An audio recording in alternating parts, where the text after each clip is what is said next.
السلام عليكم ورحمة الله وبركاته. الحمد لله وكفى وسلام على عباده الذين اصطفى. أما بعد فأعوذ بالله من الشيطان الرجيم. بسم الله الرحمن الرحيم. يا أيها الذين آمنوا ادخلوا في السلم كافة. صدق الله مولانا العظيم.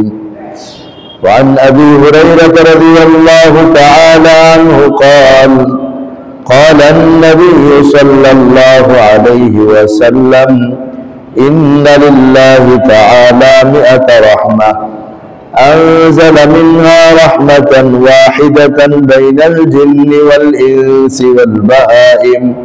والبهائم والحوام، فبها يتعاطفون وبها يتراحمون وبها تعطف الوحش على ولدها، وأخر الله 99 رحمة يرحم بها عباده يوم القيامة.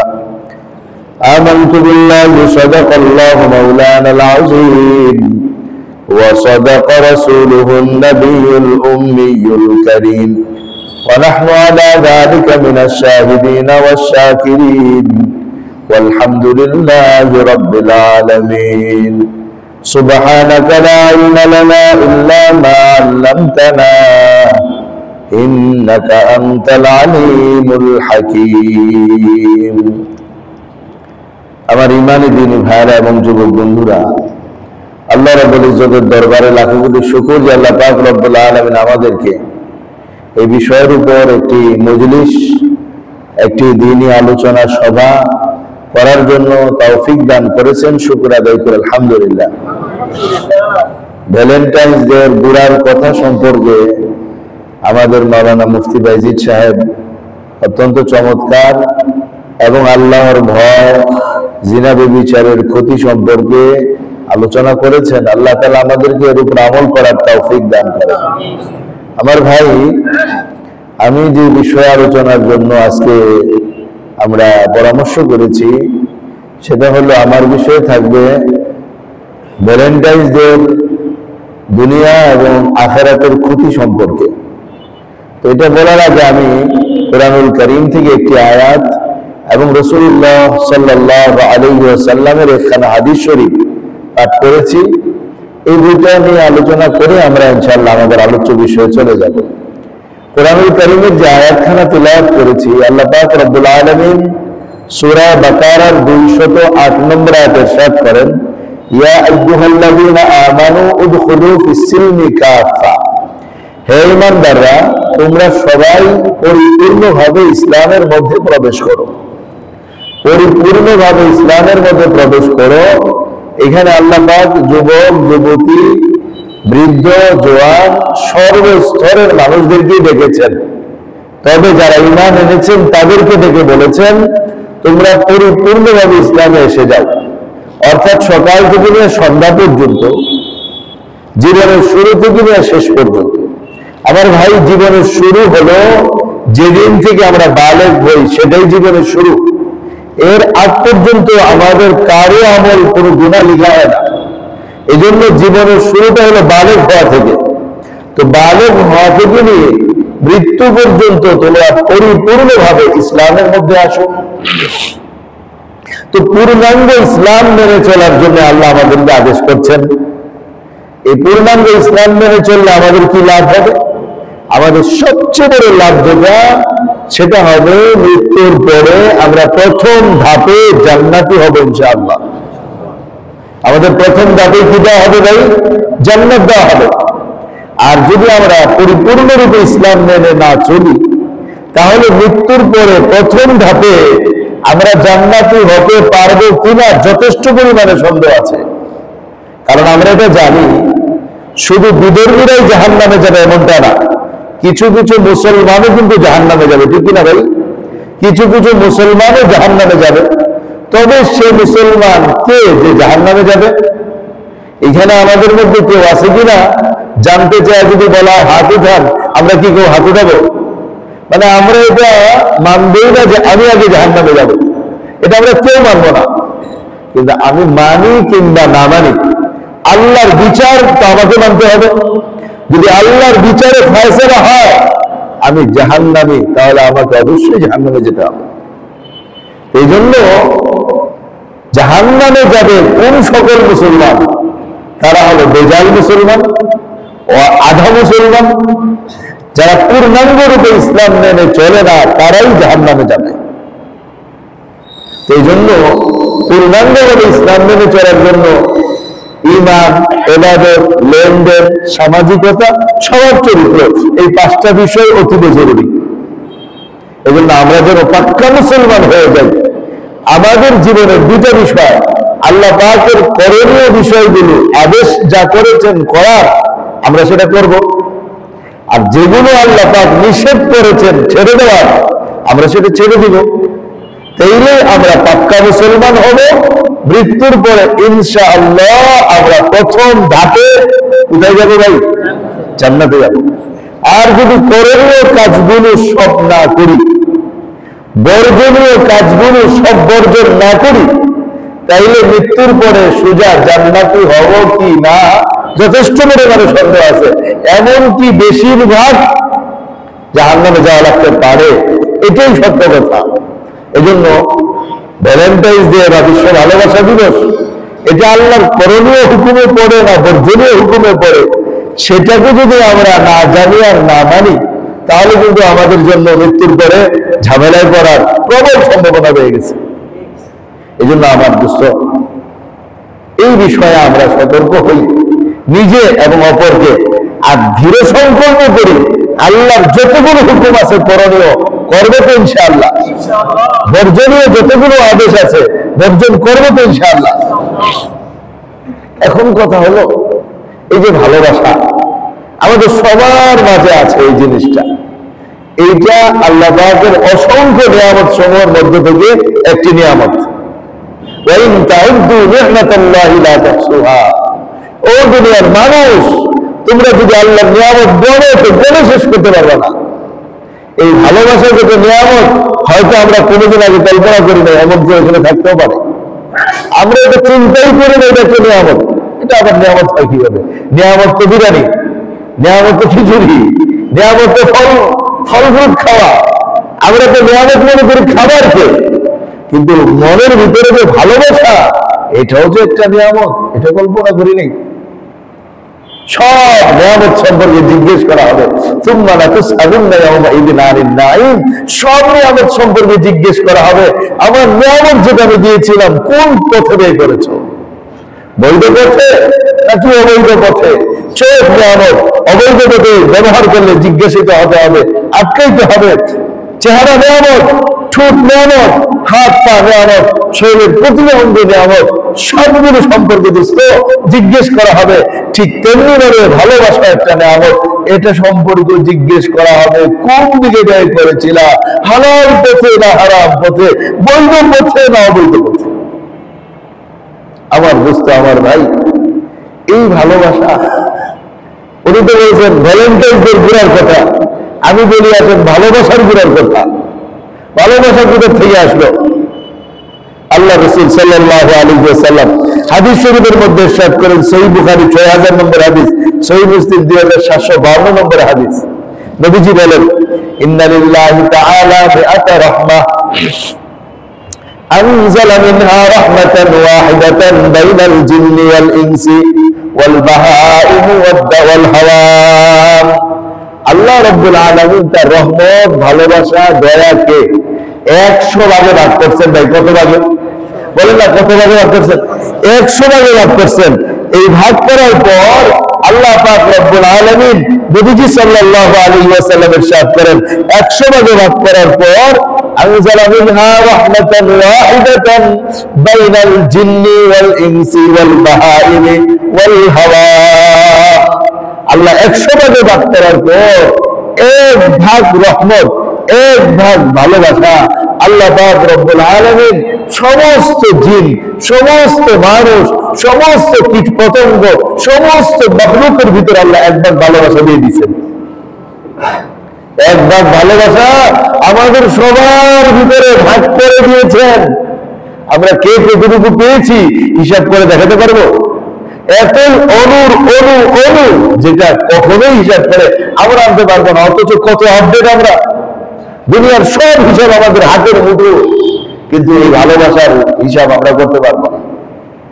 এক ভাগ দিয়েছেন, ওই এক ভাগ ভালোবাসা দিয়েই ফাবিহা ইয়াতাআতাফুন ওয়া বিহা ইয়াতারাহামুন, ওই এক ভাগ ভালোবাসার প্রভাব কি আল্লাহ সেটা বলতেছেন। এক ভাগ ভালোবাসার প্রভাব হলো ওই এক ভাগ ভালোবাসা দিয়েই সব জীব জানোয়ার একে অপরকে মহব্বত করে, একে অপরকে আদর যত্ন করে। ওবিয়া তাহতুফুল ওয়া তাহতুফুল ওয়াহশু আলা ওয়ালাদিহা, ওই এক ভাগ ভালোবাসা দিয়া হিংস্র প্রাণী তার সন্তানকে ভালোবাসে, এক ভাগ ভালোবাসা দিয়ে। আমাদের মা যখন আমাদের খোঁজ খবর না পায়, তখন মায়ের কি খাবার ভালো লাগে? মায়ের চোখে ঘুম আসে? দুনিয়ায় কত কাহিনী আছে মাকে কেন্দ্র করে, মায়ের ভালোবাসাকে কেন্দ্র করে। সন্তানের খোঁজ খবর নাই, মার কথাও বন্ধ হয়ে গেছে, খাবার বন্ধ হয়ে গেছে। আমার দোস্ত, মা কতটুকু ভালোবাসা পেয়েছে, ওই তো এক ভাগ ভালোবাসা একটু মা পেয়েছে, বেশি পায় নাই। এতটুকু ভালোবাসার প্রভাবের কারণে আল্লাহ মাসলা বানায় দিয়েছেন মার উপর, যে মা তোমার সন্তান যদি মারা যায় দাফন করতে তুমি যাইতে পারবে না, তোমার জন্য দাফনে যাওয়া জায়েজ নাই। বাবা দাফন করতে যাবে আজিমপুর পর্যন্ত, বাবা যাবে, কিন্তু মা আজিমপুর পর্যন্ত যাইতে পারবে না। কারণ আল্লাহ জানেন মায়ের হৃদয়ের ভালোবাসা সন্তানের জন্য এত বেশি যে মা যদি সন্তানকে কবরে নামায় তো মা কবর থেকে উঠতে পারবে না, সন্তানের উপরে মা লাশ হয়ে পড়ে যাবে।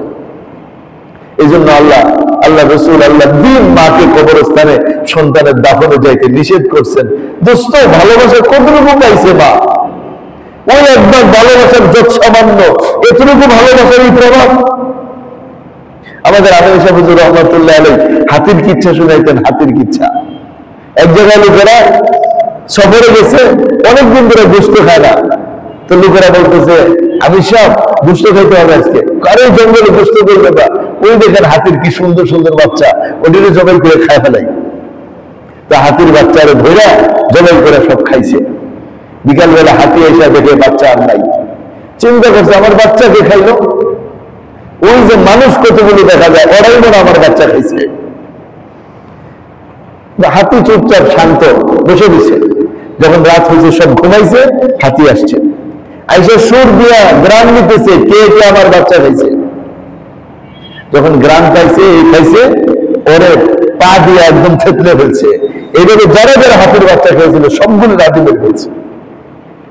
ওই হাতির ভিতরেও কিন্তু ভালোবাসা আছে। কুকুরের বাচ্চাকে কিছু বলে দেখেন তো কুকুর কিছু বলে কিনা, বিড়ালের বাচ্চাকে কিছু বলে দেখেন তো বিড়াল কিছু বলে কিনা। সেই হাদিস শরীফের মধ্যে ঘটনা আছে, বইয়ের মধ্যে আপনারা পাবেন।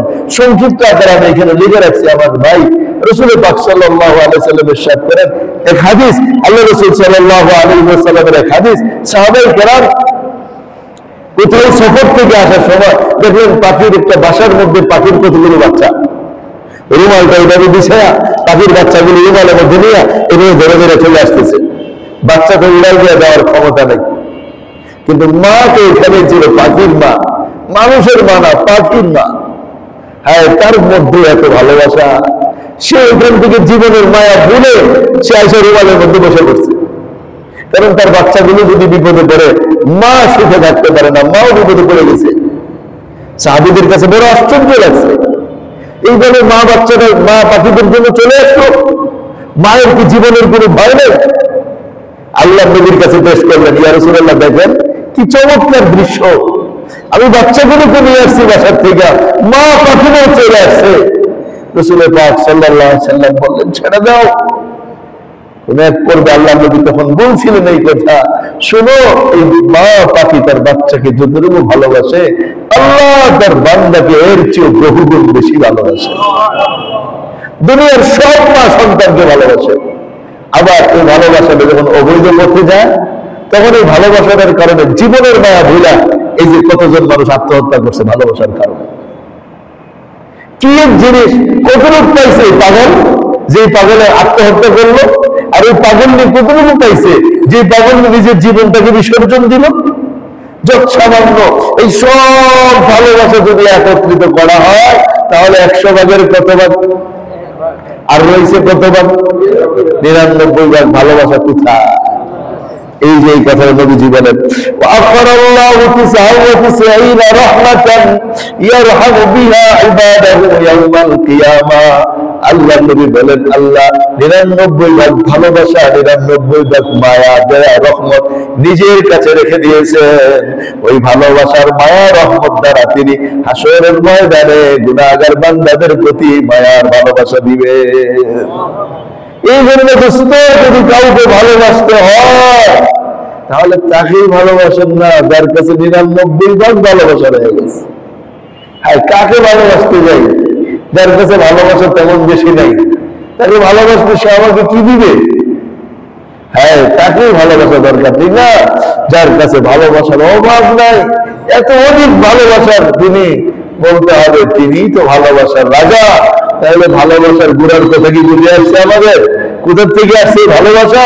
সে আল্লাহর ইজ্জত থেকে আসছে ভালোবাসা। তিনি ভালোবাসা দয়া মায়াকে একত্রিত করে 100 ভাগে ভাগ করে 1 ভাগ দিয়েছেন, 99 ভাগ রেখে দিয়েছেন। কি জন্য রেখে দিয়েছেন? বুঝাইতে চাই কথা, বান্দা যদি ভালোবাসো আমাকে, আমি তোমাকে ভালোবাসবো 99 ভাগ দিয়া। আর 1 ভাগ নিচে ভালোবাসার পিছনে পড়া জীবনটা নষ্ট করে না। যুবক, বুঝাইতে চাই কথাটা, জীবনটা নষ্ট করে না। কি হবে সেই ভালোবাসা দিয়া? যে ভালোবাসার মূল্য কতদিন? যতদিন গায়ের উজ্জ্বলতা আছে ততদিন। আল্লাহর কসম, বুড়া বুড়িকে জিজ্ঞেস করে দেখো, দুজন 2 বিছনায় ঘুমান, নাতিদের সাথে দুজনেই ঘুমায় একসাথে, আর ঘুমের সময় তাদের এখন নাই।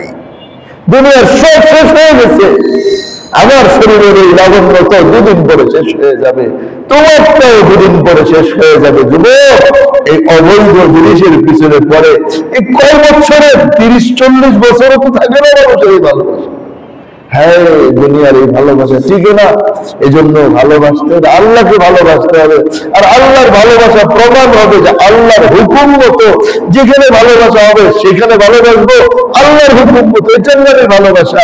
এই জন্যই তো কোন এক পর্বে নবীজি সাহাবাদেরকে জিজ্ঞেস করছিলেন, আতাদরুনা আইয়ুল আমাল আহাব্বু ইলাল্লাহ, হে সাহাবা তোমরা কি জানো আল্লাহর কাছে কোন আমলটা বেশি প্রিয়? সাহাবা কেউ বলছিলেন আল কাইলু, ক্বালা কাইলুন আল হুব্বু ফি, ক্বালা কাইলুন আস-সালাতু ওয়াজ-যাকাত। এক সাহাবী বলছেন নামাজ মনে হয় আল্লাহর কাছে বেশি প্রিয়। আরেকজন বলছিলেন যাকাতটাই মনে হয় আল্লাহর কাছে বেশি প্রিয়। আরেক সাহাবী বলছেন আল জিহাদ, ও নবীজি জিহাদটাই মনে হয় আল্লাহর কাছে বেশি প্রিয়। না দোস্ত, নবীজি এমন চমৎকার কথা বলছেন, শুনো সাহাবা, আহাব্বুল আমাল ইলাল্লাহ আল হুব্বু ফিল্লাহ ওয়াল বুগযু ফিল্লাহ।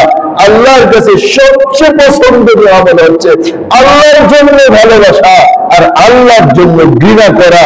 এটাই হচ্ছে আল্লাহর কাছে সবচেয়ে প্রিয় আমল। দোস্ত, যে আল্লাহকে ভালোবাসে সে আল্লাহর জন্য আল্লাহর সৃষ্টিকে ভালোবাসে। তো আল্লাহর জন্য যে ভালোবাসা হবে সেটা আল্লাহর বিধান মোতাবেক হবে, রাসূলের বিধান মোতাবেক হবে। যে ভালোবাসা আল্লাহর বিধান মতো হবে না সেটা কোনদিন আল্লাহর ভালোবাসা হবে না, কোনদিন আল্লাহর ভালোবাসা হবে না।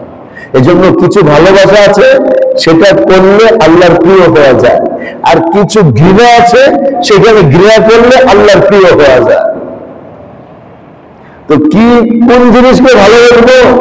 আল্লাহ যাকে ভালোবাসতে পছন্দ করবেন তাকে আমরা ভালোবাসবো, আমি আল্লাহ প্রিয়।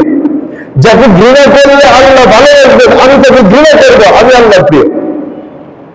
তো আল্লাহ প্রিয় হওয়ার মানদণ্ড এখানে 2টা আসলো। ভালোবাসাটাও আল্লাহর প্রিয় হওয়ার মানদণ্ড, আবার ঘৃণা করাটাও আল্লাহর প্রিয় হওয়ার মানদণ্ড। এখন যদি সংক্ষিপ্ত কথা বলা হয় তাহলে বলা হবে বিবাহ পূর্বের প্রেম যা আছে এটা কি ভালোবাসবো না ঘৃণা করবো? আর বিবাহের পরের যেটা আছে সেটা মহব্বতের সাথে হবে, সেটার সাথে মহব্বত হলে মনোনয়ন বললে বিকৃত সব। আর বিবাহের পূর্ব যে প্রেম হবে সেটাকে ঘৃণা করবো, মন ভরে সেটাকে ঘৃণা করবো, তাইলে আমি আল্লাহর প্রিয় হয়ে যাব। আর যদি আমি সেটাকে ঘৃণা না করে সেটাকে ভালোবাসি, তাহলে আমার কি ক্ষতি হবে? সেটাই ছিল আমার সাবজেক্ট, সেটা আমি এখন আপনাদের সামনে শোনাচ্ছি। যদি আল্লাহর ভালোবাসা উপেক্ষা করে আমি আল্লাহর ঘৃণার পক্ষে ভালোবাসতে আরম্ভ করি, তাহলে আমার কতটা ক্ষতি হবে। রাসূলুল্লাহ সাল্লাল্লাহু আলাইহি ওয়াসাল্লাম এই বিষয়গুলো আমাদের কাছে পরিষ্কার করে বলে দিয়ে গেছেন। আল্লাহ নবী সাল্লাল্লাহু আলাইহি ওয়াসাল্লাম আমাদেরকে বলছেন, আমি তার আগে একটি হাদিস আমি আপনাদেরকে শোনাচ্ছি, এরপর আমি এর কারণ দর্শাচ্ছি। সেটা হচ্ছে রাসূল পাক সাল্লাল্লাহু আলাইহি ওয়াসাল্লাম এক হাদিস শরীফের মধ্যে ইরশাদ করেন,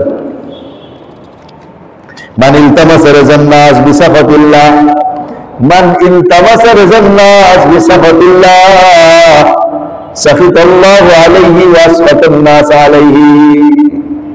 এটা অর্ধেক, যে ব্যক্তি মানুষের সন্তুষ্টি কামনা করতে গিয়ে আল্লাহকে অসন্তুষ্ট করে, যে ব্যক্তি মানুষের সন্তুষ্টি কামনা করতে গিয়ে আল্লাহকে অসন্তুষ্ট করে, আল্লাহ তার উপর অসন্তুষ্ট হয়ে যান এবং তার ওই ভালোবাসার মানুষদেরকে তার উপর অসন্তুষ্ট করে দেন। নাউযুবিল্লাহ বলেন। মানিল তামাসা রাযান নাস বিসাফাতিল্লাহ, যে ব্যক্তি মানুষের খুশি খুঁজতে থাকে, মানুষকে সন্তুষ্ট করার চিন্তায় পাগল থাকে, আল্লাহ নারাজ হচ্ছে সেটার বিষয়ে তার কোনো চিন্তা নাই, তার কোনো ভাবনা নাই।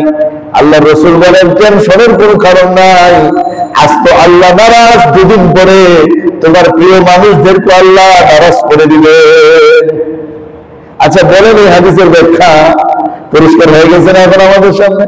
আর যদি আমি মানুষকে খুশি করি, একটা মেয়ে আমার প্রতি আসক্ত, তাকে ফুল দিলে সে খুশি হবে, কারোর সাথে কথা বললে সে খুশি হবে, যেভাবে আমি আল্লাহকে অসন্তুষ্ট করে যাকেই খুশি করতে যাই, আল্লাহ যেন এই কথা বলে যে বল্লার বাসায় ডিম দিছ, খাড়ো, মজা আবার বুঝবা। বল্লার বাসায় ডিম দিলে কি থাকা সম্ভব? নাউযুবিল্লাহ, নাউযুবিল্লাহ। এটা তো এত জঘন্য হয়ে গেল, আমরা যেন আল্লাহকে অসন্তুষ্ট করলাম।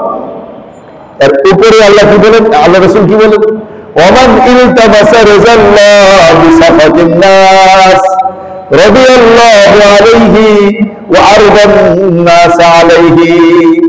আর যে ব্যক্তি মানুষের অসন্তুষ্টি সত্ত্বেও আল্লাহর সন্তুষ্টি কামনা করে, আল্লাহ তার উপর খুশি হয়ে যায়, মানুষদেরকে তার উপর খুশি করে দেন। সুবহানাল্লাহ। কত চমৎকার এই হাদিসটা আবার চিন্তা করে দেখেন। হ্যাঁ আমার যুবক বন্ধুরা, একটু হাদিসটার উপর চিন্তা করে দেখা দরকার।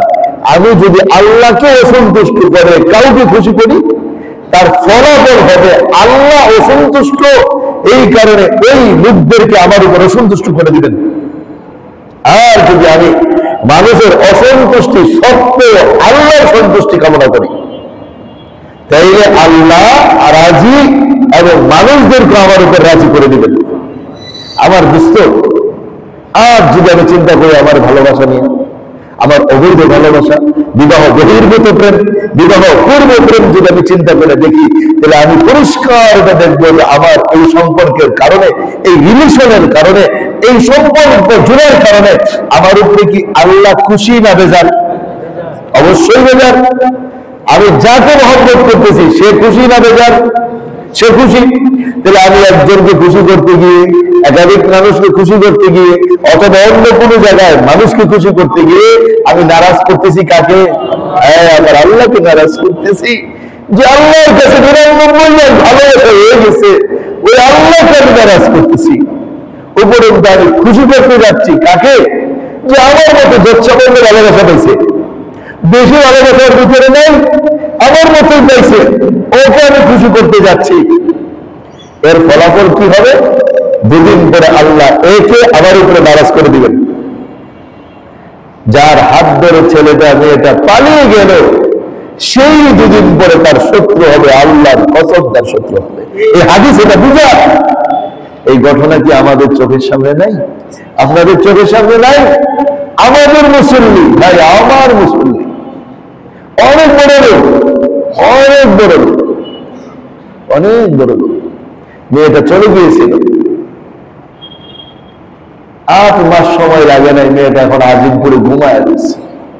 ওই বাবা যায় প্রায় কান্ত, আমি নিজে দেখছি। আজিমপুরে গিয়ে কাঁদছে, যে ওর কিছুই করার নাই, একটাই মেয়ে ছিল, দুটা না তিনটা ছেলে, একটাই মেয়ে ছিল, আজিমপুরে শুয়ে দিয়েছে। বহু মানুষ এইভাবে দুনিয়া থেকে বিদায় নিয়ে চলে গেছে, কারণ যার হাত ধরে পালাইছিল ওই রবকে নারাজ করে। রব বলছে কোথায় যাও, আমাকে নারাজ করে। বেশি দিন শান্তি দেওয়া হবে না, কারণ মানুষ পাগল হয় কি দেখে? গোলাপ ফুল দেখে না? একটা গোলাপ ফুলের মধ্যে কয়টা ফুল থাকে? একটা ডালে কয়টা ফুল আমাদেরকে একে অপরকে দেয় না? কয়টা দেয়? একটা ডালে কয়টা ফুল দেয়? একটাই তো দেয়। কাঁটা কয়টা দেয়? ডালের মধ্যে ফুল ছিল একটা, কাঁটা ছিল কয়টা বলে? ফুলের পাতা যখন, ফুলের পাতা পাপড়িগুলো যখন শুকায় যায়, একটা একটা করে পাপড়ি পড়ে যায়, কাঁটাগুলো যখন শুকায় যায় ওগুলো পড়ে যায়, কাঁটা পড়ে না, কাঁটা ডাল ভাঙবে। কাঁটা কি মেসেজ এখানে আছে? কোনো মেসেজ?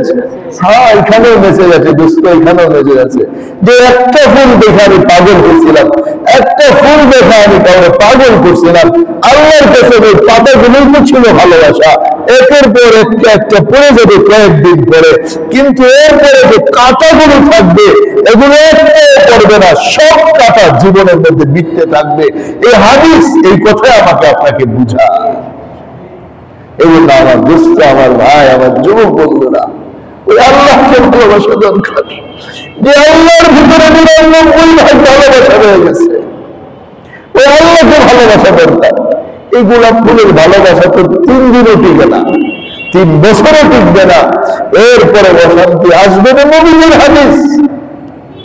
এই জন্য পায়ে হাত রেখা বলি, শান্তির জন্যই তো সব।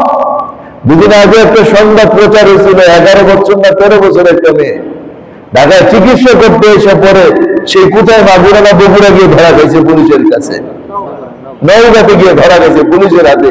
জিজ্ঞেস করছে পুলিশ, কেন আসছিস? তো ভাল লাগে না করে। তো ভালোর জন্যই তো হাত ধরি না। হ্যাঁ, ভালোর জন্য কার হাত ধরি? যার ভিতরে কিছু নেই ওর হাত ধরতে হবে, তো তার হাত। যার ভিতরে 99 ভাগ ভালোবাসা রয়ে গেছে, তার ভালোবাসাই কাজ। আমি এত সুন্দর, তার ভালোবাসা আজ আমার এত সৌন্দর্য, তার ভালোবাসাই কাজ দুনিয়ার এত সৌন্দর্য। হ্যাঁ দোস্ত, পাগল হইলেন তো কার পাগল হইলেন? চিন্তা করে পাগল হইলেন না। হ্যাঁ, এমন জনের পাগল হন যার পাগল জীবনের শুরুতেও থাকবে, শেষেও থাকবে, এপারেও থাকবে, ওপারেও থাকবে, দুনিয়াতেও থাকবে, জান্নাতেও থাকবে। হ্যাঁ, যদি কথাগুলো পৌঁছানো যেত সবার কানে কানে, বুঝানো যেত সবার হৃদয়ের ভিতরে, মনে হয় না কোনো মুসলমান যুবক আর যুবতী নিজেকে অপবিত্র কাজের মধ্যে ব্যয় করত আর রবকে নারাজ করে কাউকে খুশি করতে চাইতো। আমার দোস্ত, এটা তো সবচেয়ে বড় ক্ষতি। আল্লাহকে নারাজ করে আজ মানুষকে খুশি করা, তার ফলাফল অবৈধ প্রেমের সংসার। ঠিক না দোস্ত? ঠিক না?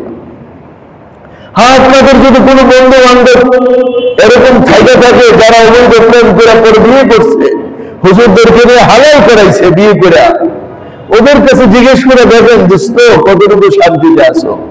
বলবে যে আসলে দোস্ত শান্তিতে নাই, ভালোবাসা যা ছিল বিয়ের আগেই ছিল, বিয়ের পরে আর কোনো শান্তি পাই নাই। কারণ আমার আপনার ভালোবাসা তো সীমিত। রবের বিধান মতো চললে এদের মধ্যে রবের পক্ষ থেকে বরকত হবে, আর রবের বিধানের বাইরে গেলে এটা আস্তে আস্তে কমতে থাকবে। আমি যদি মহাসাগরের সাথে কানেকশন রেখা পানির বিতরণ করি, কোনোদিন আমার পানির অভাব হবে না, কারণ সাগরের সাথে আমার সম্পর্ক। আমি যদি সাগরের থেকে বিচ্ছিন্ন হয়ে আমি পানি বিতরণ করি, তাহলে পানি শেষ হয়ে যাবে খুব তাড়াতাড়ি। আমার দোস্ত, দেখেন না, আমাদের একদিন মন ভালো লাগলে আবার এক সময় মনটা খারাপ লাগে, এরকম হয় না? অনেক ভালো লাগতেছে, দেখবেন এক সময় শুধু শুধু হাসতে মন চায়, খুব ভালো লাগতেছে, ভালোর চোখে আরো 10 জনকে ভালো লাগাইতে পারি।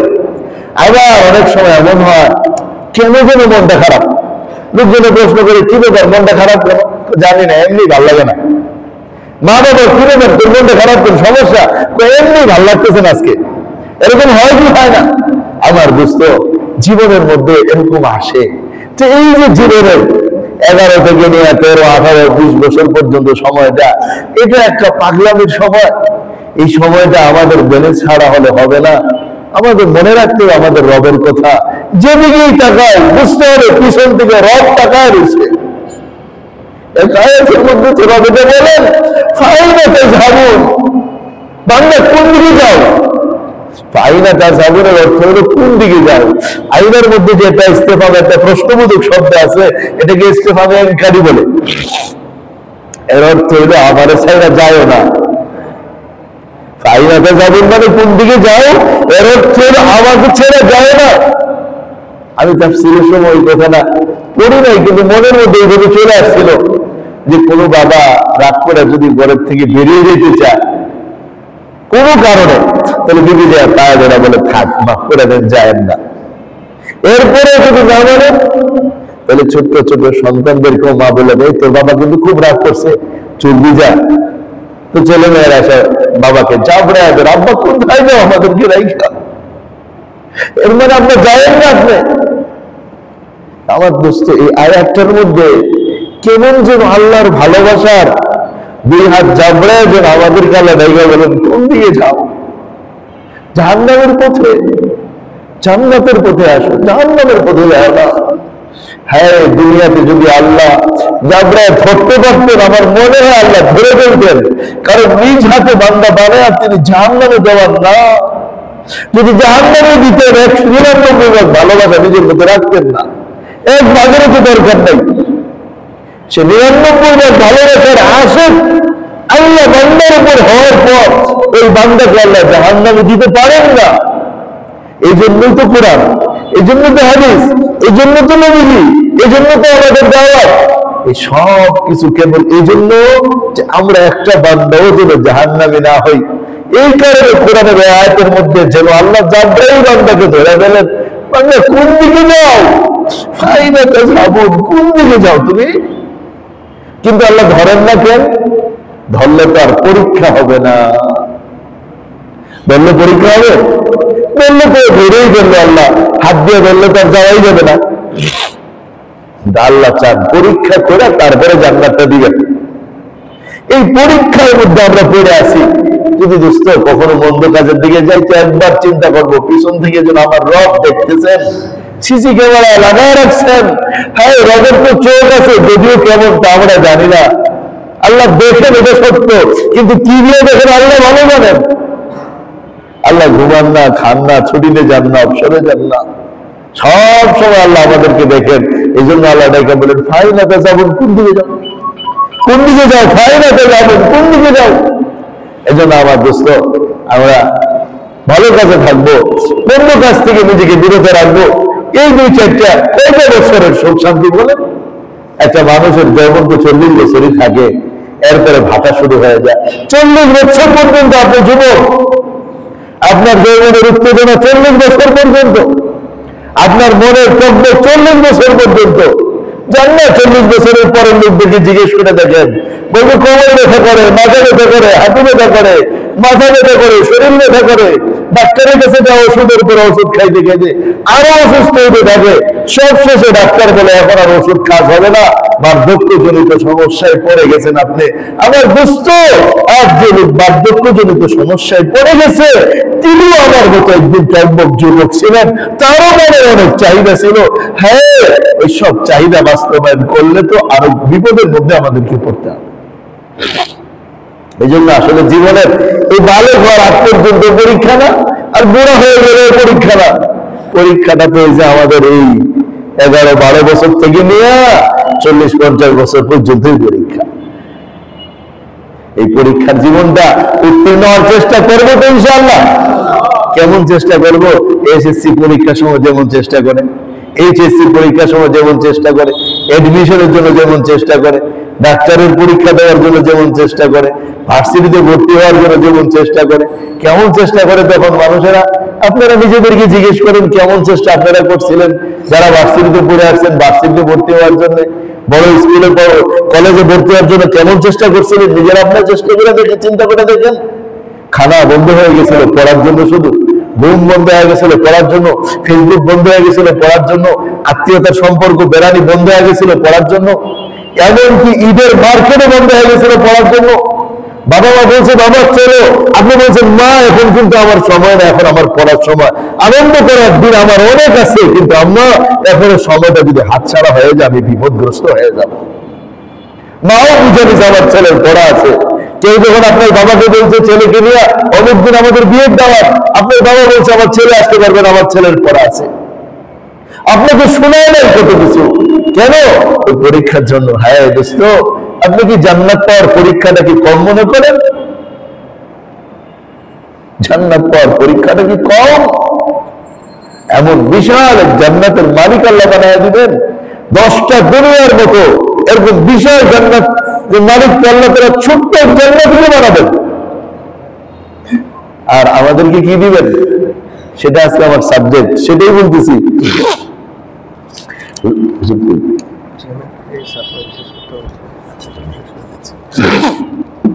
আমাদের হযরত মাওলানা খতিব সাহেব মসজিদের হুজুর জামের মধ্যে আটকা পড়ে গেছেন, তো হুজুর আসতে পারতেছেন না, আমরা অল্প সময়ের মধ্যে কথা শেষ করে দেব ইনশাআল্লাহ। আমি শুধু ওই পুরস্কারটা ক্ষতিটা শোনায় দিতেছি, সেটা হচ্ছে হুজুর আকরাম সাল্লাল্লাহু আলাইহি ওয়াসাল্লাম ইরশাদ করেন, আল্লাহ তাআলা একটা 1 নম্বরের পুরস্কার, যে যুবক নিজেকে বাঁচায় রাখবে তার 1 নম্বরের পুরস্কার হলো সুন্দর সুখময় জীবন আল্লাহ দুনিয়াতে দান করবেন। সুবহানাল্লাহ বলেন। যে সুন্দর জীবন আমরা সবাই কামনা করি, যে সুখ আমরা কামনা করি, যে সুখের জন্য আমরা অবৈধ পথে দৌড়াচ্ছি, আল্লাহ পাকের ওয়াদা, আল্লাহ বলেন মান আমিলা সালিহান মিন যাকারিন আও উনসা ওয়া হুয়া মুমিন ফালানুহয়িয়ান্নাহু হায়াতান তাইয়্যিবা ওয়া লানাজজিয়ান্নাহুম আজরাহুম বিআহসানি মা কানু ইয়ামালুন।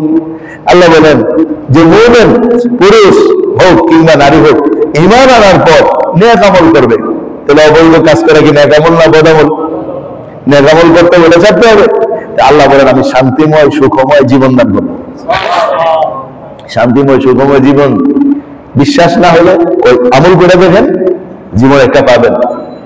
আর অন্যায় পথে যারা গেছে তাদেরকে জিজ্ঞেস করে দেখেন কতটুকু সুখে আছে, তাহলে নিজেকে ওইভাবে তৈরি করা দরকার। 2 নম্বর পুরস্কার, ইবাদতের মধ্যে মজা দান করবেন। সুবহানাল্লাহ বলেন। ইবাদতে মজা, নবীজি বলেন মা মিন মুসলিমিন ইয়ানজুরু ইলা মাহাসিনি ইমরাতিন আউয়ালা মাররা সুম্মা ইয়াগুদ্দু বাসারাহু ইল্লা আহদাসাহুল্লাহু ইবাদাতান লাহু ইবাদাতান ইয়াজিদু হালাওয়াতাহা। যখন কোন মুসলমান কোন নারীর সৌন্দর্যের উপর দৃষ্টি পড়ে, এরপরে দৃষ্টিটাকে প্রথমবারই সরায় নেয়, দ্বিতীয়বার আর তাকায় না, আল্লাহ রাসূল সাল্লাল্লাহু আলাইহি সাল্লাম বলেন এই যে একটা মুজাহাদা করলো, এই যে একটা জিহাদ করলো, দৃষ্টি পড়ার পরে দৃষ্টি সরায় নিছে, সামনে আসছে সরায় নিছে, এক ক্লাসে থাকে সরায় নিছে, এক বেঞ্চে বসছে তাও সরায় নিছে।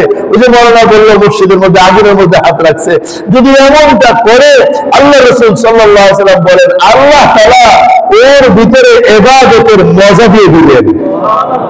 নামাজ পড়তে মজা লাগবে, ইবাদত করতে মজা লাগবে।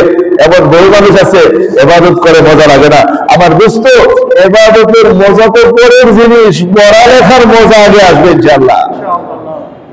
পড়ালেখার মজা আসবে, চাকরিতে মজা আসবে, কাজে মজা আসবে, ডিউটিতে মজা আসবে।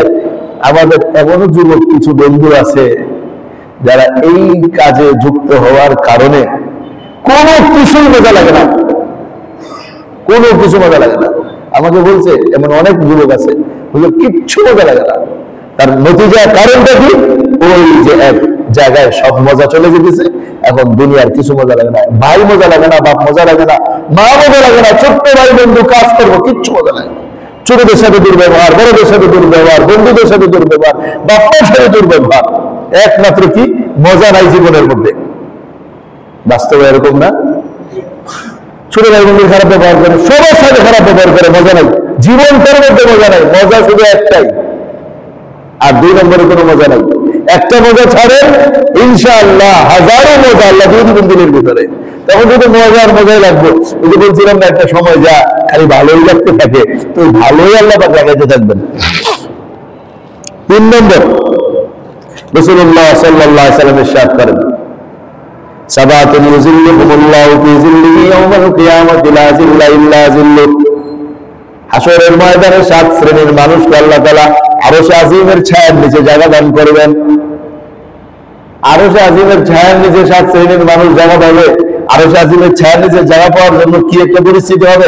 হাসরের কবর থেকে আমরা উঠার পর সবাই যখন হাসরের ময়দানের দিকে যাবে, যাই দেখবে প্রচন্ড গরম, সূর্য মাথার খুব কাছাকাছি 1 মাইল অথবা অল্প কিছু উপরে আছে, ঘামতে ঘামতে মানুষ ঘামত করে ঘামের সাগরে ব্যস্ত থাকবে। এক একজনের এক এক পরিস্থিতি হবে, কষ্ট শেষ হবে না। এমন এক সময়ের মধ্যে কোথাও কোনো ছায়া নাই, একমাত্র রহমতের ছায়া হবে আরশে আজিমের ছায়ার নিচে। আল্লাহ পাক রব্বুল আলামিন ওই জায়গায় 7 শ্রেণীর অসংখ্য মানুষকে জায়গা দিবেন। এর মধ্যে একজন মানুষ হবে ওয়াশাবুন নাশআ ফি ইবাদাতিল্লাহ, ওই যুবক, যে যুবক আল্লাহর ইবাদতে বড় হইতে থাকে, ওই যুবককে আল্লাহ তাআলা আরশে আজিমের ছায়ার নিচে জায়গা দিয়ে দিবেন। 2 নম্বরে কাকে দিবেন বলতেছেন, ওয়ারাজুলুন দাআতহু ইমরাতুন যাতু মানসাবিন ওয়া জামালিন ফাকালা ইন্নী আখাফুল্লাহ। ওই যুবককে আল্লাহ পাক রব্বুল আলামিন আরশে আজিমের ছায়ার নিচে জায়গা দান করবেন। যেই যুবক কেউ কোন সুন্দরী নারী তাকে প্রস্তাব দিতে, আসো 14 ফেব্রুয়ারি আসতেছে, আমরা একটা সম্পর্ক জুড়ে নেই অথবা একটা সম্পর্ক আমরা জুড়ি, এমন প্রস্তাব তাকে দিয়েছে, আর সে পুরুষ, সে যুবকটা উত্তর দিয়েছে ইন্নী আখাফুল্লাহ, আমি আল্লাহকে ভয় করি, আমি অপকর্ম করতে রাজি না, আমি তোমার সাথে কোনোভাবেই সম্পর্ক করতে রাজি না। অথবা যুবক প্রস্তাব দিছে, যুবতী এই কথা বলে দিয়েছে ইন্নী আখাফুল্লাহ, আমি আল্লাহকে ভয় করি, আমি এই কাজ করতে রাজি না। আল্লাহ নবী বলেন ওই যুবক আর যুবতীকে আল্লাহ আরশে আজিমের ছায়ার নিচে জায়গা দিয়ে দিবেন। মুরব্বীরা যারা বসে দিছে ওনারা বলবেন তাহলে আমগো কি আছে? যে আপনাদেরও আছে। আল্লাহ রাসূল বলছেন, কি বলছেন? যে ওয়ারাজুলুন কলবুহু মুআল্লাকুন বিল মাসাজিদ, যেই মানুষের হৃদয় মসজিদের সাথে লেগে থাকে ওরে আল্লাহ জায়গা দিবেন। আবার বলছেন ওয়ারাজুলুন দাআতহু ওয়ারাজুলুন যাকারাল্লাহ খালিয়ান ফাফাযাত আইনা, আর যে ব্যক্তি নির্জনে বসে আল্লাহর ভয়ে কান্না করে, চোখ দিয়ে এক ফোঁটা পানি শুধু আল্লাহর ভয়ে ফেলতে পারে, তারও আল্লাহ জায়গা দিয়ে দিবেন। আর যুবকরা কান্না করা লাগবে না, যুবকরা খালি ছেড়ে দিলেই চলবে। কি করলে চলবে ভাই? খালি আজকে তওবা করে নিলে বোঝা, আর তওবা করে বলছে আর না। এখন ওদিক থেকে প্রস্তাব হবে, হ্যাঁ তুমি যদি আমার সাথে কথা না বলো, আমি কিন্তু কালকে ঢাকা বিশ্ববিদ্যালয়ে গাছে গিয়ে ফাঁসি গায়ে মরবো। তা আপনি করে দেবেন আমি কি কন্ট্যাক্ট নিয়েছি তোমার বাসায় রাখতে, বললে মরো, আমি আগে জান্নাত দেবে চলি। কি ভাই এরকম না? বললে মরো, আমি আগে কি করে নেই জান্নাত দেবে বেঁচে নেই, মরবা কেন? তুমিও জাহান্নামে যাও না, আমারও জাহান্নামে যাও না। আজকের দিকে আমাদের কিচ্ছা শেষ। কি বলেন? পারে যাবেন ইনশাআল্লাহ? আল্লাহ আমাদের খুব তৌফিক দান করেন।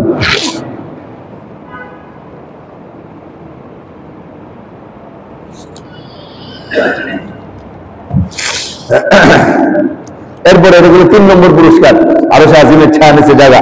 4 নম্বরের পুরস্কার আল্লাহ নবী সাল্লাল্লাহু আলাইহি ওয়াসাল্লাম ইরশাদ করেন, মান ইয়াজমানু লি মা বাইনা লাহইয়াতাইহি ওয়া মা বাইনা রিজলাইহি আজমান লাহুল জান্নাহ, মা বাইনা লাহইয়াইহি ওয়া মা বাইনা রিজলাইহি আজমান লাহুল জান্নাহ। আল্লাহ নবী সাল্লাল্লাহু আলাইহি ওয়াসাল্লাম ইরশাদ করেন, এই যুবকরা, কে আছো আমাকে 2টা জিনিসের গ্যারান্টি দিবা, আমি তোমাদেরকে জান্নাতের গ্যারান্টি দিব। সুবহানাল্লাহ। 1 নম্বরের গ্যারান্টি হলো 2 চেয়ালের মাঝখানে যে জিহ্বা আছে, মুখ, এই মুখ দিয়ে কোন ধরনের অন্যায় কথা বলবে না, তাইলে আমি তাকে জান্নাতের গ্যারান্টি দিব। আর 2 নম্বরে যেটা 2 রানের মাঝখানে লজ্জা স্থানের হেফাজতের গ্যারান্টি দিতে পারে, আমি নবী তাকে জান্নাতের গ্যারান্টি দিতে পারি। এই জন্য আমার দোস্ত 4টা পুরস্কারের কথা বলা হলো, সেই সাথে 4টা পুরস্কারের বিপরীতে কিন্তু 4টা শাস্তিও চলে আসছে। এই জন্য আমরা যদি চেষ্টা করি, নিয়ত করি, আমরা আমাদেরকে গুনাহ থেকে বাঁচাবো, আমাদের অন্য অন্য ভাইদেরকে আমরা গুনাহ থেকে বাঁচাবো। কি বলেন ইনশাআল্লাহ? পারবো না ইনশাআল্লাহ? এই জন্য আমাদের কিছু পদক্ষেপ নেওয়া দরকার। আজকে আমরা আলোচনা শুনলাম, এখন মনের মধ্যে একটা আবেগ আসছে, হ্যাঁ ঠিক আছে, কিন্তু আমার দোস্ত এই আলোচনা তো প্রতিদিন হবে না। আবার কবে আমরা এই শিরোনাম আলোচনা করি আল্লাহ ভালো জানেন। আর নতুন নতুন অনেক শিরোনাম আছে, সেগুলো নিয়ে বিভিন্ন মসজিদে কথা হবে ইনশাআল্লাহ। এই জন্য আমাদের কিছু পদক্ষেপ নেওয়া দরকার। 1 নম্বর পদক্ষেপ, আমরা অশ্লীল গল্প গুজব করব না। এক নম্বর কি ভাই? যেই নোবেল নাটক বই ইত্যাদির মধ্যে আমরা দেখবো উপন্যাসে যে প্রেমের কাহিনী জুড়াইয়া দিছে ওই উপন্যাস বাদ। কারণ প্রেমের কাহিনী উপন্যাস পড়তে পড়তে আপনি হয়ে যাবেন প্রেমিক, আর আপনার ক্লাসের মেট্রো হয়ে যাবে প্রেমিকা, অথবা যারে পান তারে বানায় নেবেন। হাসপাতালে গেছেন চিকিৎসা করতে, কাউরে দেখেন পাশের রুমের মধ্যে নাম্বার একটা দিয়েছেন, এরকম দিও, শেষ, কিছু করার নাই আমার দোস্ত। এই জন্য এক নম্বরে আমরা এই যে আসবাব এগুলো থেকে বেঁচে থাকবো। তাহলে এক নম্বরে গল্প গুজব পরিহার করবো কি ইনশাল্লাহ। দুই নম্বরে এই জাতীয় কোনো নাটক, সিনেমা, কাহিনী মোবাইলে, টেলিভিশনে কোনো জায়গায় আমরা দেখবো না। কি বলেন ভাই?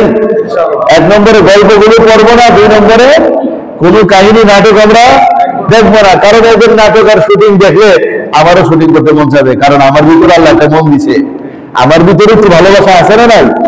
আমিও তো চাবো এটাকে এইভাবে খরচ করি, যেভাবে টিভির পর্দা ওরা করে ভাইরাল হয়েছে, আমিও ভাইরাল হই। হন না ভাইরাল কতদিন, এরপরে কিন্তু একদিন সব চলে যাবে, আপনি একা হয়ে যাবেন।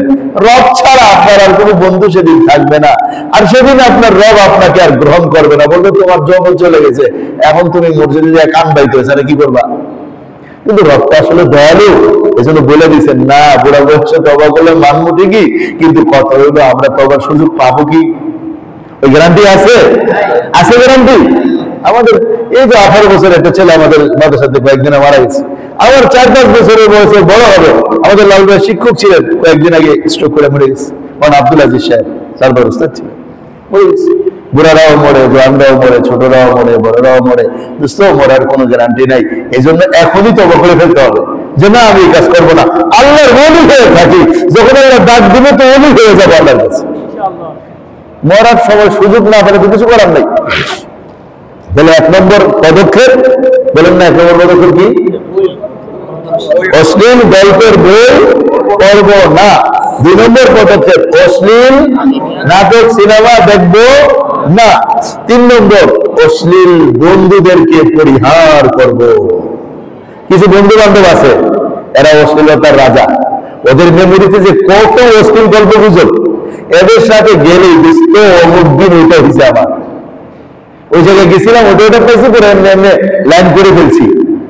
এরকম ইচ্ছা কাহিনী যদি কোনো দোস্ত শোনা, তাহলে প্রথম দিন থেকে ওই দোস্তকে আপনি চেষ্টা করবেন দেখি তাকে ভালো করা যায় কিনা। যদি আপনি তাকে ভালো না করতে পারেন তাহলে বুঝবেন সে আপনাকে নষ্ট করবেই করবে। একটা দোস্তের গল্প শোনাবো আপনাদেরকে। আবু জাহেল এর একজন বন্ধু ছিল, তার নাম ছিল উকবা ইবনে আবি মুআইদ। উকবা কি নাম? আবু জাহেলের বন্ধু। কার বন্ধু? মারাত্মক মানুষের মারাত্মক বন্ধু। এই মারাত্মক বন্ধু রাসূল পাক সাল্লাল্লাহু আলাইহি ওয়াসাল্লামকে একবার দাওয়াত দিয়েছে, কারণ ব্যবসা করে অনেক লাভ হয়েছে, আল্লাহ নবীকে দাওয়াত দিয়েছেন। নবীজি মক্কা মুকাররমায় থাকাকালীন সময় দাওয়াত খাইছেন, কাফেরদের বাড়িতেও খাইছেন। এজন্য কাফেরদের বাড়িতে খাওয়া যায় গেছে যদি হালাল খাওয়া, শুয়োর খাওয়ালে জায়েজ নাই, ভালো কিছু খাওয়ালে জায়েজ আছে, হালাল খাওয়ালে জায়েজ আছে। তো নিয়ে গেছে নবীজি খানা সামনে, নবীজি খানায় হাত দেয় না। তো উকবা বলতেছে খাচ্ছেন না যে? তখন নবীজি বললেন তোমার মতো বুদ্ধিমান মানুষ, দেশ বিদেশ ঘুরো, এখনো পর্যন্ত কি তোমার বিশ্বাস হয় না আমি যে 70 দিনের দাওয়াত নিয়ে আসছি? উকবা বলে আসলে আমার বিশ্বাস হয়, আপনি 70 দিনের দাওয়াতই নিয়ে আসছেন, আমার বিশ্বাস হয়। তাহলে মানে না কেন? আচ্ছা মানতেছি। কালিমা বলে মুসলমান হয়ে গেছে উকবা। সুবহানাল্লাহ, একটু করে নাউজুবিল্লাহ কওয়া লাগবে। এখন সুবহানাল্লাহ একটু করে নাউজুবিল্লাহ কওয়া লাগবে। এরপরে উকবা কি করল? আল্লাহ নবী খুব খুশিতে খাইলেন, উকবা মুসলমান হয়ে গেছে, খুশি খুশি নবীজি খাইলেন। খাওয়ার পরে যখন নবীজি বাড়ি চলে গেলেন, উকবা মুসলমান হয়ে গেছে, যেহেতু উকবা একজন নেতৃস্থানীয় ব্যক্তিত্ব, আবু জাহেলের বন্ধু, কিন্তু যেই সেই মানুষ না। আবু জাহেল তো মক্কার লিডার একজন। মুহূর্তের মধ্যে সংবাদ আবু জাহেলের কাছে পৌঁছে গেছে, মানে এটা ভাইরাল সংবাদ চলে গেছে। এখন আবু জাহেল মন খারাপ, উকবার সাথে দেখা, কথাই বলে না। বন্ধু যদি বন্ধুর সাথে কথা না বলে মনটা খারাপ লাগে না? তখন আবু জাহেল বলতে আরম্ভ করছে, আর উকবা বলতেছে বুঝতে আপনি কথা বলেন না কেন? তোমার সাথে আমার কোনো সম্পর্ক নাই, তোমার সাথে সম্পর্ক মোহাম্মদের কাছে যাও, এখানে কি? নাউজুবিল্লাহ। উকবা চিন্তা করলেন, হ্যাঁ এতদিনের দুস্থ এই কথা বলতেছে আমাকে। তো উকবা বললেন, আসলে দুস্থ সত্যি সত্যি মুসলমান হই নাই, এমনি এমনি মুসলমান হয়েছি। আমার বাড়িতে দাওয়াত খেতে আসছে, কিন্তু খানা যে খায় না, এখন কৌশল করে খাওয়ান লাগবে না, এই জন্য মুসলমান হয়েছি, আসলে সত্যি সত্যি হয় নাই। তো আমি গল্প সম্ভব, যেই মুহাম্মদের উপরে ঈমান আনে সাল্লাল্লাহু আলাইহি সাল্লাম, সে সত্যি সত্যি ঈমান আনে। এরকম নাটক তোমার মতো কেউ করে নাই, তুমি ফার্স্ট। উকবা বলতেছে, না আসলে আমি কিন্তু সত্যি সত্যি করি নাই। কোন আমি বিশ্বাসই করি না। তো কিভাবে বিশ্বাস করবা, কি বললে বিশ্বাস করবা?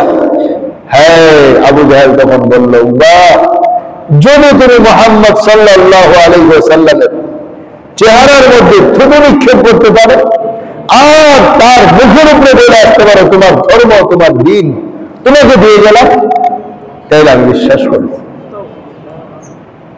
উকবা চিন্তা করলেন, হ্যাঁ আমার বন্ধু আবু জাহেল, জীবনটা ওর সাথে কাটাইছি, আর কয়েকদিন দুনিয়াতে বাঁচবো, ওরে ছাড়া কেমনে থাকলো, ও তো আমার অন্তরের বন্ধু, না না ওরে ছাড়া থাকা যাবো না। অনেক চিন্তা ভাবনা তার মাথায় ঢুকে গেছে, না না উকবাকে যায় আবু জাহেলকে যায় আমি চলতে পারবো না। তখন সে আসছে, নবীজির দরবারে আসছে। আসার পরে আবু জাহেল যা বলেছিল সে তাই করেছে, নাউজুবিল্লাহ। করার পর আবু জাহেলকে গিয়া বলছে, আবু জাহেল খুশি হয়ে গেছে। আবু জাহেলকে খুশি করছে, কাকে নারাজ করছে? আল্লাহ কোরআনের মধ্যে আয়াত নাজিল করছেন, কি বলছেন আল্লাহ? ওয়ায়াউমা ইয়া'আদ্দু যালিমু আলা ইয়াদাইহি ইয়াকুলু ইয়া লাইতানি ইত্তাখাযতু মা'আর রাসূলি সাবিলা ইয়া ওয়াইলাতা লাইতানি লাম আত্তাখিদ ফুলানান খলিলা। আল্লাহ কোরআনুল কারীমের মধ্যে আয়াত নাজিল করেছেন, ওয়ায়াউমা ইয়া'আদ্দু যালিম, জালেম, এই জালেম উকবাকে আল্লাহ জালেম হিসেবে আখ্যায়িত করে বলছেন। এই জালেম হাশরের ময়দানে তার হাতগুলো কামড়াইতে থাকবে, অর্থের আফসোস করতে থাকবে, ওয়াকুলার বলবে ইয়া লাইতানি ইত্তাখাযতু মা'আর রাসূলি সাবিলা ইয়া লাইতানি লাম আত্তাখিয ফুলানান খলিলা। হায় আফসোস যদি আবু জাহেলকে বন্ধু না বানাইতাম। হাশরের ময়দানে যখন সে তার বিপদ দেখতে পাবে, জাহান্নাম দেখতে পাবে, আযাব গজব দেখতে পাবে, তখন সে বলবে হায় যদি আবু জাহেলকে বন্ধু না বানাইতাম। আমার দোস্ত, আজ যে অশ্লীল কথা শোনা, অশ্লীল গল্প শোনা, ওই বন্ধুকে যদি আপনি বন্ধু বানান, তাহলে হাশরের ময়দানে আপনিও যদি এই কথা বলেন, ইয়া আফসোস যদি আমি তাকে বন্ধু না বানাইতাম, এই কথা যদি হাশরের ময়দানে আপনিও বলেন। কোরআনের এই ঘটনা থেকে আমাদের শিক্ষা আছে না নাই? শিক্ষা নিতে হবে। অশ্লীল কথা, অশ্লীল গল্প, অশ্লীল কাহিনী যারাই শোনায় তারা আমাদের বন্ধু হইতে পারে। এটা আমাদের কত নম্বর পদক্ষেপ? 4 নম্বর। 1 নম্বর ছিল অশ্লীল গল্প করবো না, 2 নম্বরে অশ্লীল নাটক সিনেমা দেখবো না, 3 নম্বরে 3 নম্বর ছিল অশ্লীল বন্ধুদেরকে সঙ্গে রাখবো না, তাদের থেকে অবশ্যই সঙ্গ ত্যাগ করবো। তাহলে অশ্লীল সঙ্গ ত্যাগ করলে আমাদের নবীজি সাল্লাল্লাহু আলাইহি ওয়াসাল্লাম অরিজিনাল বন্ধুর পরিচয় দিচ্ছেন। বন্ধুর পরিচয় নবীজি দিচ্ছেন। বন্ধুর পরিচয় কি? নবীজি বলছেন আল মারউ আলা দীনি খালিলিহি ফালইয়ানজুর ইলা মান ইউখালিলু। ব্যক্তি তার বন্ধুর স্বভাব চরিত্র গ্রহণ করে, সুতরাং সে যেন দেখে কাকে বন্ধু বানাইতেছে। এই জন্য বন্ধু বানাইতে হবে 3 গুণ যার মধ্যে পাওয়া যায় তাকে বন্ধু। কয় গুণ ভাই? 3 গুণ। মান যাক্কারাকুম বিল্লাহি রুয়াতুহু ওয়া যাদা ফি ইলমিকুম মানতিকাহু ওয়া যাক্কারাকুম বিল আখিরাতি আমালুহু। আল্লাহ নবী বলেন 1 নম্বর গুণ, যাকে দেখলে আল্লাহর কথা মনে পড়ে তারে বন্ধু বানাও। 1 নম্বর গুণ কি? যাকে দেখলে আল্লাহর কথা মনে পড়ে তারে বন্ধু বানাও। প্রেমিকার দেখলে আল্লাহর কথা মনে করেন, আল্লাহর বলে বলছে। 2 নম্বরে ওয়াযাক্কারাকুম ওয়া যাদা ফি ইলমিকুম মানতিকাহু, যার কথা শুনলে জ্ঞান বাড়ে, ইলম বাড়ে, তারে বন্ধু বানাও। এদের কথা শুনলে জ্ঞান বাড়ে। সারাদিন যে এই পেছাল পাঠতে থাকে, এতে কোনো জ্ঞান বাড়ছে? কারণ আরো ব্রেনটা নষ্ট হয়, পড়াটা নষ্ট হয়, কাজগুলো নষ্ট হয়। আল্লাহ নবী বলেন বন্ধু বানাও তুমি তাকে যার সাথে কথা বলে জ্ঞান বাড়ে। তিন নম্বরে ওয়াযাক্কারাকুম বিল আখিরাতি আমালুহু, যার আমল তোমার আখিরাতকে স্মরণ করায়া দেয়, আখিরাত স্মরণ হয়ে যাবে আমল।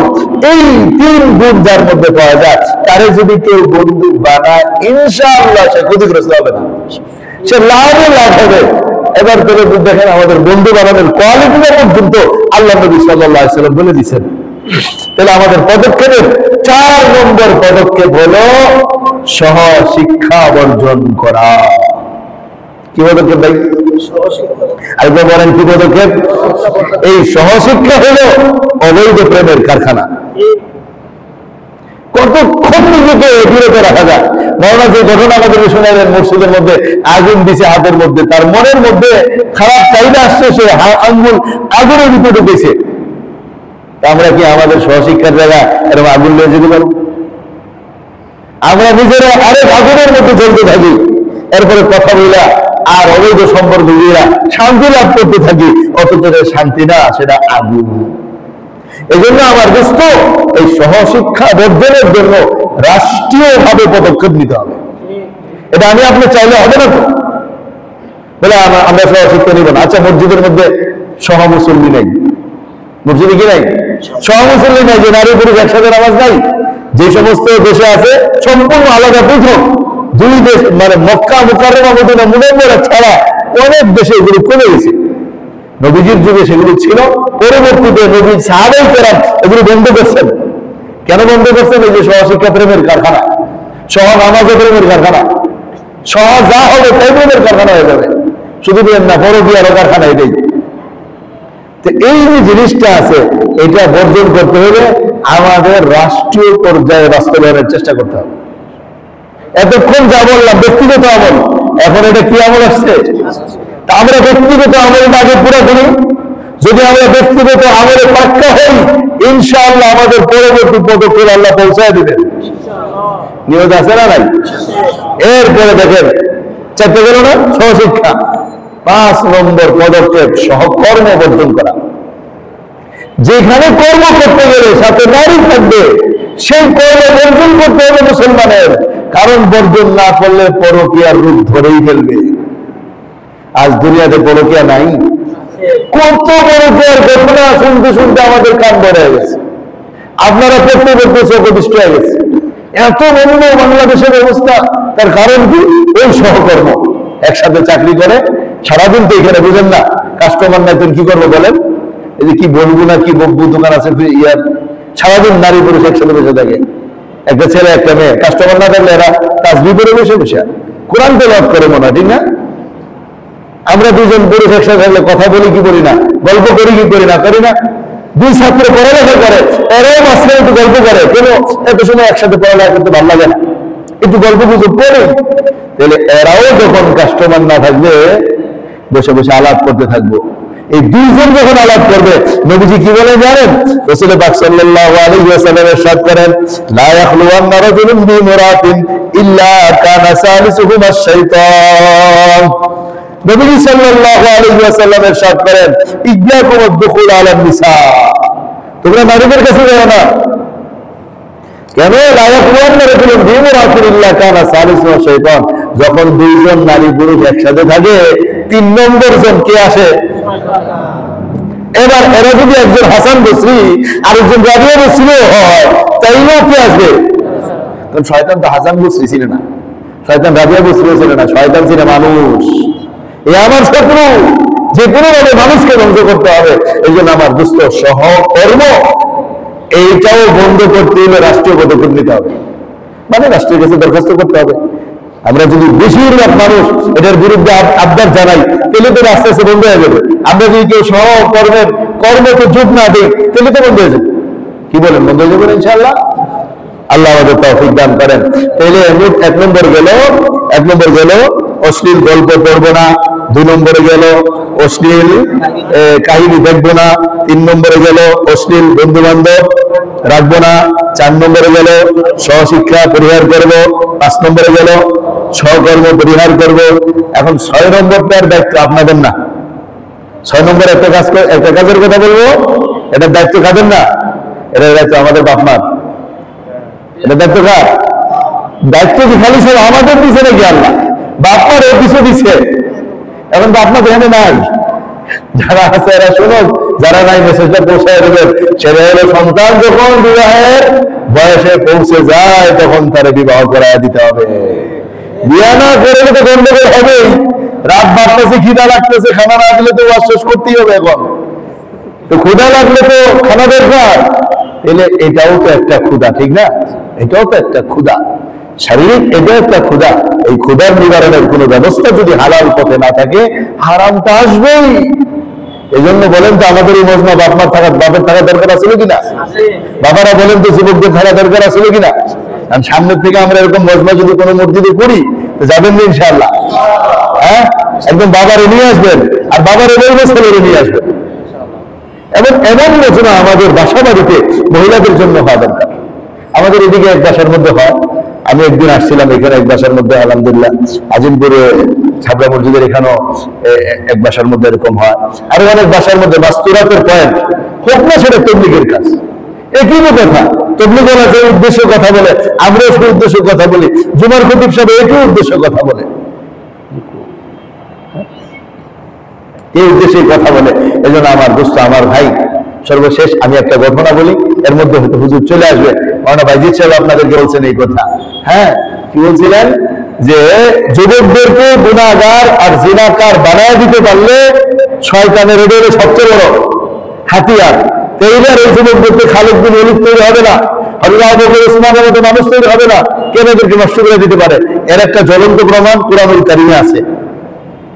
কুরআনুল কারীমের ঘটনার মধ্যে আল্লাহ পাক রব্বুল আলামিন বনি ইসরাঈলকে আদেশ দিয়েছিলেন, উদখুলুল আরদাল মুকাদ্দাসাতাল্লাতী কাতাবাল্লাহু লাকুম ওয়া লা তারতাদ্দু আলা আদবারিকুম ফাতানকালিবু খাসিরিন। আল্লাহ বনি ইসরাঈল বলছে, হে বনি ইসরাঈলরা, মূসা আলাইহিস সালামের মাধ্যমে বলছিলেন, হে বনি ইসরাঈল, তোমরা ফিলিস্তিনে যাও, ফিলিস্তিনে যাও। আলহামদুলিল্লাহ হুজুর চলে আসছে, বুঝুন কথা বলবেন এখন, আমি গল্পটা শেষ করতেছি। তোমরা ফিলিস্তিনে যাও। বনি ইসরাঈল বলছে, আল্লাহ ইন্না ফিহা কওমান জাব্বারিন, যাওয়া যাবে না, ওখানে অনেক বড় বড় শক্তিশালী মানুষ আছে, ওদের সাথে যুদ্ধ করে আমরা পারবো না, আমরা যাবো না। তখন আল্লাহ বলছেন, মুহাররামাতুন আলা আরবাঈনা সানা, 40 বছরের জন্য ফিলিস্তিন যাওয়া হারাম করে দিছি, আর যেতে পারবে না। এক পর্যায়ে কি হলো, ওই এলাকায় একজন দরবেশ থাকতো, একজন দরবেশ থাকতো। ওই দরবেশের নাম ছিল বালআম বাউরা। কি নাম ভাই দরবেশের? নামটা না বলে ঘটনা মনে থাকবে না, বলেন না। বালআম, বালআম কি নাম? বালআম বাউরা। এই বালআম বাউরা সত্যিকারের বুজুর্গ ছিলেন, মুস্তাজাবুদ দাওয়া, দোয়া করে আল্লাহ কবুল করতেন। এলাকার মানুষ সব বিধর্মী। এরা যায় বালআম বাউরাকে বলছে, জনাব আপনি আল্লাহর ওলি, আপনি আছেন আমাদের এলাকায় যথেষ্ট, মুসা নবী কেন আমাদের দেশে এসে দখল করতে চায়? আপনি তো আল্লাহর কাছে মুসা নবীর বিরুদ্ধে দোয়া করেন যেন মুসা নবী আমাদের এলাকায় আসতে পারে। বালআম বড় বলে, হায় সর্বনাশ, হতো আল্লাহ নবী, আল্লাহ নবীর বিরুদ্ধে বদদোয়া করা যায় ভাই? বলেন না, বদদোয়া করা যায়? বালআম বলেছে, আমি পারবো না, নবীর বিরুদ্ধে আমি বদদোয়া করতে পারবো না। এখন বালআম বাউরার লোকজন বালআম বাউরার দিদি এগিয়ে ধরছে, আশা আপনার লেগে কিছু হাদিয়া তো বানিয়েছি, যেমনি হোক আপনি আপনার স্বামীরা রাজি করেন, একটু যেন দোয়া করে দেন। বিবি অনেক সম্পদ পাইয়া স্বামীকে রাজি করে ফেলছে, একটু দোয়া করে দেয় না, কি হয়েছে? এরপরে এই লোক বিবির প্ররোচনায় পুরা হাত উঠেছে, আল্লাহ মুসা আলাইহিস সালাম যেন আমাদের এলাকায় না আসতে পারে, এটা বলবার জন্য, কিন্তু মুখ দিয়ে বলে ফেলছে, আল্লাহ আমাদেরকে আপনি পরাজিত করেন, মুসা নবীকে বিজয় দান করেন। সবাই চিৎকার করেছে, হুজুর এটা কি বললেন?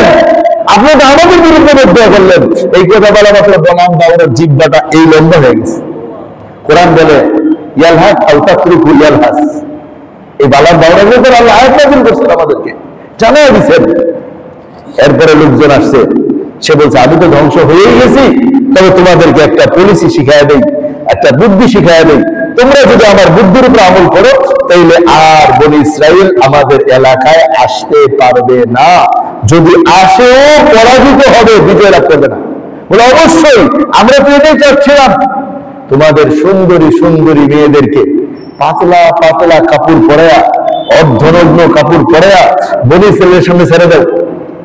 যদি খালি বনি ইসরায়েলরা 14 ফেব্রুয়ারি মনে করে ধরতে পারে, তাহলে তারা যেন রাজি হয়ে যায়। বুঝছেন তো দাদা? এখন এই বনি ইসরায়েলের মধ্যে কোন জায়গার সুন্দর সুন্দর মেয়েদেরকে অর্ধনগ্ন কাপড় পরায়া এদের সামনে ছেড়ে দিছে। এখন যখন এরা দেখছে, মুসা আলাইহিস সালাম তো সতর্ক করছেন, এরপরে একজন বনি ইসরায়েল একটা মেয়ের প্রেমে পড়া তার সাথে সম্পর্ক কইরা তাদের মধ্যে নিয়ে জিনাবি বিচারে শুরু করছে। সাথে সাথে আল্লাহর গজব নাযিল হয়েছে। 70,000-এর উপরে বনি ইসরায়েল প্রেম রোগে ওই মুহূর্তে মরে গেছে। আল্লাহ নবী আয়েশা নিজে তরবারি দিয়ে এটাকে কাইটা ফেলাইছেন। এই যুগল দুজনে একজন বনি ইসরায়েল বিচার করার কারণে পুরা জাতির পরাজয় নবীর উপস্থিতিতে। আজ নবী আছে। আমাদের কি পরিমাণ মুসলিম যুবক বিচারে লিপ্ত, কি পরিমাণ মুসলিম যুবক চোখের জিনা, হাতের জিনা, পায়ের জিনা লিপ্ত। আমাদের উপরে তো করুণা না, করুণার বাক্সও আসার কথা ছিল। তারপরে তো আল্লাহ দয়া মায়া করে আমাদেরকে টিকায় রাখছেন, চলতার তৌফিক দান করতেছেন। এই জন্য আমার দোস্ত, আজ আমাদেরকে ধ্বংস করার জন্য অর্ধনগ্ন হয়ে আমাদের মুসলিম মেয়েরা দাঁড়িয়ে আসতেছে, উলঙ্গ হয়ে দাঁড়িয়ে আসতেছে। এই জন্য আমরা আমাদের চোখকে হেফাজত করবো তো ইনশাআল্লাহ। ওই 6টা পদক্ষেপের আমল হবে তো ইনশাআল্লাহ। 1 নম্বর পদক্ষেপ,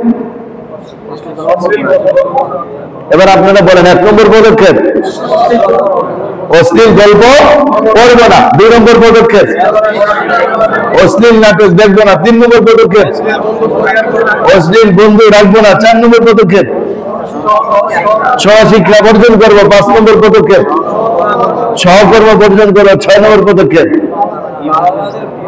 কাদের বিয়ে করবো? বাস বিয়ে করবেন। এই 6টা পদক্ষেপ আজকে এই 3 হুজুর শুনে দিছে। আল্লাহ আমাদের আমল করার তৌফিক দান করেন।